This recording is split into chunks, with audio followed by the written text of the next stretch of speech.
Dumako naman tayo dito sa Baclaran na kung saan ay nakatalaga din ng ibang tropa natin mula sa Regional Mobile Force Battalion ng NCRPO, mula sa pamuno ng aming Force Commander, Police Colonel Celso M. Rodriguez. At siyempre, alamin natin ang pulso ng ating mga kababayan dito para sa ating mga nakatalagang pulis. Hindi lang sa mga pulis ng RMFB, maging sa mga pulis na nakatalaga rito. Kami po nagpapasalamat din po kasi kagaya po ng kapulisan, kami din.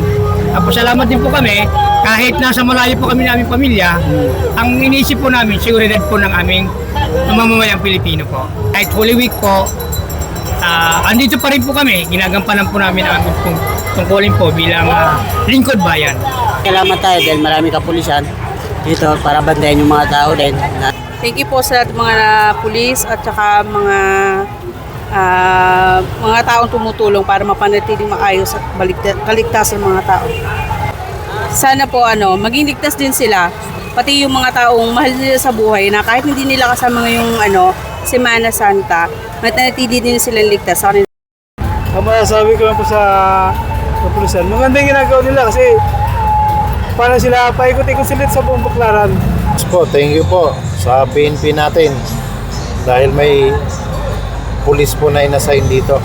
Wala na po yung mga snatcher na nag-iisip na gumawa ng kalokohan. Papasalamat po sa mga nagbabantay po dito sa Baclaran. Lalo sa mga PNP.